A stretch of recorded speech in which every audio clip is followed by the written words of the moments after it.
ಅವರು ಸೀಸನ್ 1ಇಂದ 11ವರೆಗೂ ಮಾಡಿದ್ದಾರೆ. ನಾನು ಕೂಡ ಸೀಸನ್ 6ನಲ್ಲಿ ನಾವಿಬ್ಬರು ಇದ್ವಿ. ನಾನೇನು ಅಸಿಸ್ಟೆಂಟ್ ಕೋಚ್ ಏನಲ್ಲ, ನಾನು ಆ್ಯಸ್ ಎ ಅಗ್ರಿಮೆಂಟ್ ಪ್ರಕಾರ ನಾನು ಕೂಡ ಈ ತಂಡದಲ್ಲಿ ಸೀಸನ್ 6ನಲ್ಲಿ ನಾನು ಕೂಡ ಹೆಡ್ ಕೋಚೇ ಇದ್ದಿದ್ದು. ಇಬ್ಬರಲ್ಲಿ ಒಬ್ಬರು ಕೂರಬೇಕು, ಅವ್ರು ಕೂತಿದ್ರು. ಅವ್ರು ಹಿಂದೆಯಿಂದ ಇದ್ರಲ್ಲ ಅಂತ ರೆಸ್ಪೆಕ್ಟ್ ಇತ್ತು ನನಗೆ. ಅವರೇ ಹಿಂದೆಯಿಂದ ಇದ್ದಾರಲ್ಲ, ಇರಲಿ ಬಿಡಿ ಅಂತ ನಾನು ಇದ್ದೆ. ಬಟ್ ನನ್ನ ಕೆಲಸ, ನಾನು ಎಲ್ಲಿ ಕೂತ್ಕೊಂಡಿದ್ರು ನಾನು ಏನು ಕೆಲಸ ಮಾಡಿ ಪ್ರೂವ್ ಮಾಡಬೇಕು, ಸೀಸನ್ 6ಅಲ್ಲಿ ಮಾಡಿದ್ದೀನಿ.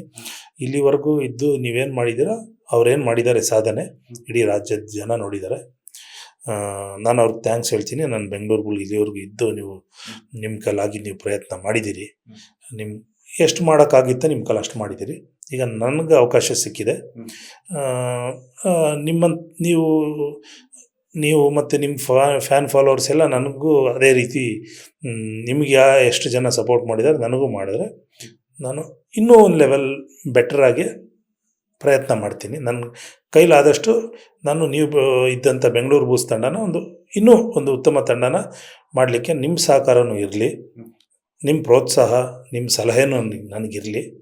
ನಾನು ಈ ತಂಡನ ಬರೀ ಇಷ್ಟಕ್ಕೆ ಮಾತ್ರ ಕೋಚಾಗಿ ಅಷ್ಟೇ ಅಲ್ಲ, ನಾನು ಈ ತಂಡದಲ್ಲಿ ಇನ್ನು ಕಬಡ್ಡಿ ಇರೋವರೆಗೂ, ಬೆಂಗಳೂರು ಬುಲ್ಸ್ ಇರೋವರೆಗೂ ನಾನು ಈ ತಂಡದಲ್ಲಿ ಇದ್ಕೊಂಡು ಬೆಂಗಳೂರು ಬುಲ್ಸ್ ತಂಡನ ಮುನ್ನಡೆಗೆ ತೊಗೊಂಡೋಗೋದು. ಬೆಂಗಳೂರು ಬುಲ್ಸ್ ನನಗೆ ತುಂಬ ಇಂಪಾರ್ಟೆಂಟ್. ನನಗೆ ಲೈಫ್ನಲ್ಲಿ ನನಗೆ ವೈಫ್ ಬಂದು ಕಬಡ್ಡಿ.